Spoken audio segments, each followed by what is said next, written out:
बिहार विधानसभा चुनाव ही नहीं बल्कि कई राज्यों में उपचुनाव भी है। ऐसे में राजस्थान की अंता विधानसभा सीट पर 11 नवंबर को उपचुनाव होना है।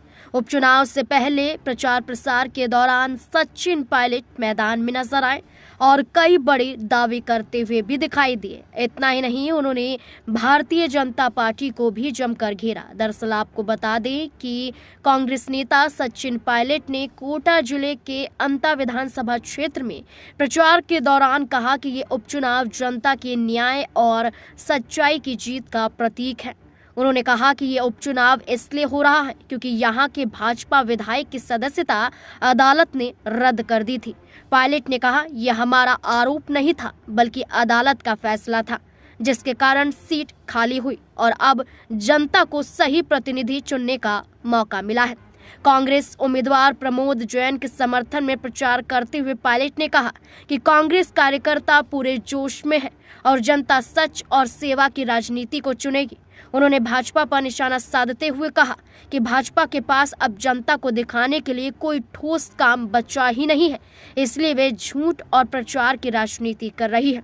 पायलट ने दावा किया कि अंता की जनता इस बार कांग्रेस को मौका देकर साफ संदेश देगी कि अब विकास और सच्चाई की राजनीति ही चलेगी। आपको जानकारी के लिए बता दें कि अपने संबोधन में सचिन पायलट ने राजस्थान में लगातार हो रहे सड़क हादसों का भी हवाला दिया। उन्होंने कहा कि जयपुर, जोधपुर, फलोदी जैसे शहरों में हाल के दिनों में कई गंभीर हादसे हुए हैं, जिनमें बस, ट्रैक्टर और टेम्पो दुर्घटनाएं शामिल हैं।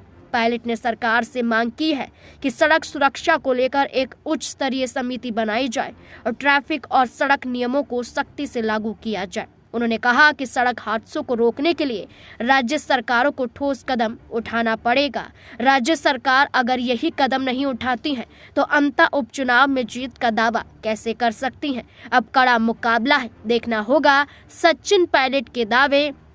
और सचिन पायलट जहां भारतीय जनता पार्टी की पोल खोल रहे हैं कि अदालत के फैसले के आधार पर ही उनकी विधानसभा सदस्यता रद्द हुई थी, इस वजह से उपचुनाव अंता सीट पर हो रहा है। अब देखना होगा कि क्या मौका आम जनता इस बार कांग्रेस पार्टी को देगी और क्या कांग्रेस पार्टी अंता सीट पर उपचुनाव जीत जाएगी। क्या लगता है आप?